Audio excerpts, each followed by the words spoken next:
안녕하십니까. 이번 시간에는 공포에는 매수를 못한다. 왜 매수를 못하는가? 그렇다고 해가지고 무리하게 부동산을 투자하면 망한다. 뭐 이런 주제로 한번 이야기를 해보도록 하겠습니다.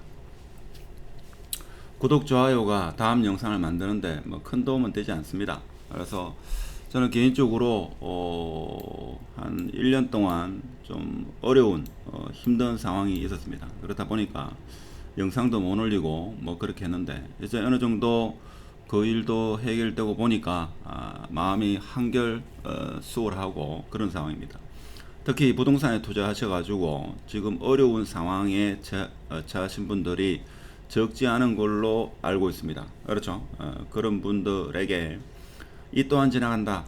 이런 말씀을 드리고 어떻게든 간에 버텨야 되고 어, 지금 이 어려운 이 시기가 인생 전체로 봐서는 나중에 세월이 지나면 큰 도움이 될 겁니다.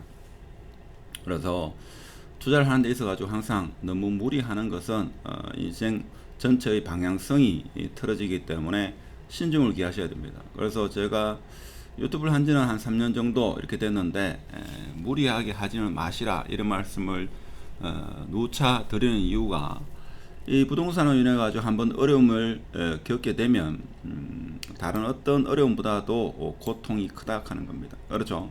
한 번이라도 그런 상황에 직면해 보시면 이게 멘탈뿐만 아니라 본업에도 상당한 영향을 미친다 하는 겁니다.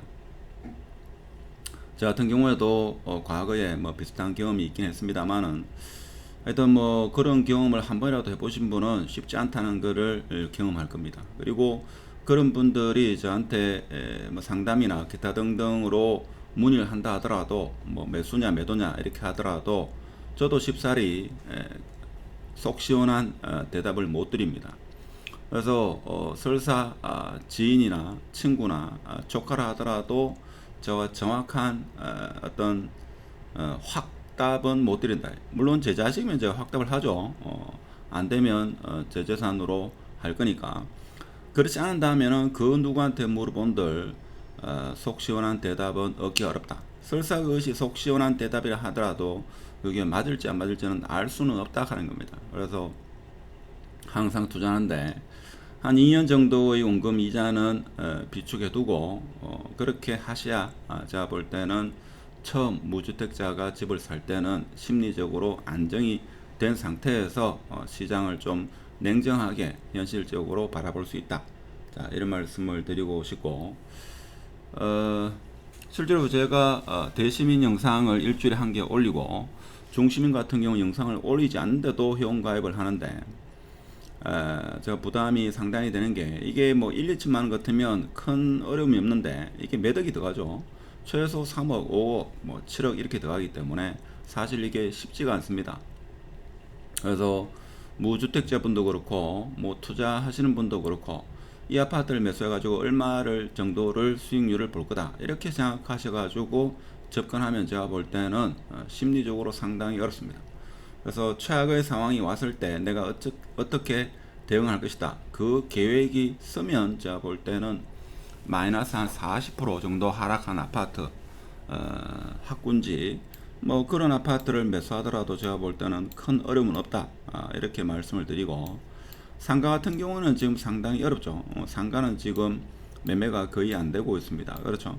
상가는 그렇고 토지 같은 경우에도 아파트 상가 어렵다 보니까 거래가 잘 안 됩니다만은 토지 시장 같은 경우는 특히 서울 경기권 위주로 그래도 거래가 일어나고 있고 이슈가 있는 지역 개발 가능성이 있는 지역은 거래가 많이 이루어지고 토지 같은 경우에도 처음 투자할 때는 소액으로 이렇게 접근하시는 게 맞지 않겠나 그런 생각이 듭니다.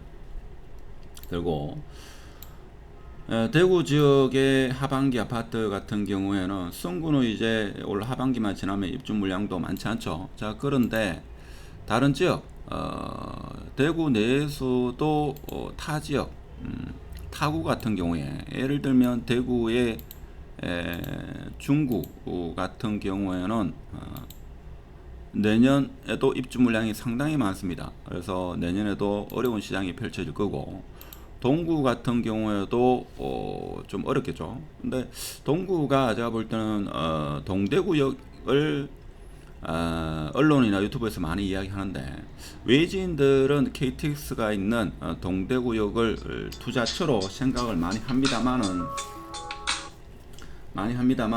실제적으로 학구이라든지 젊은 층은 좀 선호할지 몰라도, 특히 외지로 출퇴근하는 분은 동대구역을 선호할지 몰라도 대구에 오래 거주하신 분들은 그렇게 선호하지 않는다.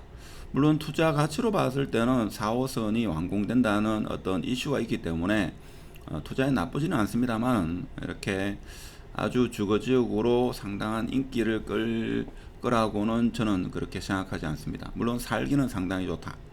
4호선이 완공되고 나면 생활의 편리성이라든지 기존에 우리가 알고 있던 동대구역 인근, 그리고 신암뉴타운이 상당한 발전은 이룰 것이다. 이런 생각을 하죠.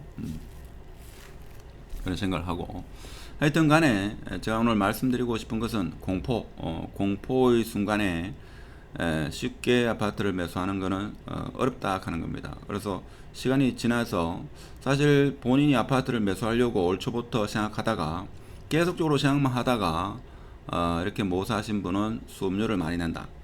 올 초부터 그런 질문이 있어가지고 제가 볼 때는 지금 사도 나쁘지 않다라고 이야기를 했습니다만은, 제가 강력하게 이야기할 수도 없는 겁니다, 이게. 근데 이제 그런 분들한테 제가 볼 때는 매수해도 나쁘지 않다, 이 정도 의미면 매수를 해도 되는데, 몇 달을 기다리다 보니까 수업료가 5천만 원, 1억 정도 이렇게 수업료를 지불하고 늦게 매수하는 경우를 종종 봤습니다.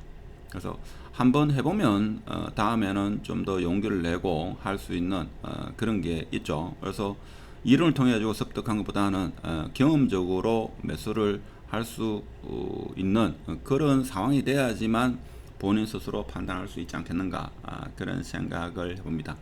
그렇다고 해가지고 지금 대구 아파트 매수하라 이런 말은 아니고, 개인마다 매수해야 될 분이 있고 매수해서는 안 될 분이 있고, 그다음에 위치마다 또 지금 들어가기는 조금 빠른 감도 있고, 어떤 곳은 좀 일찍 들어갔어야 되는데 아니면 지금이 적당한 시기인 그런 아파트도 있다, 이런 말씀을 드리고, 그래서 소액으로 처음에는 시작하라, 너무 큰 욕심을 부리지 마라, 감당할 수 있는 범위 내에서의 아파트를 매수해야 된다, 이런 말씀을 드리면서 오늘 영상은 마치도록 하겠습니다. 감사합니다.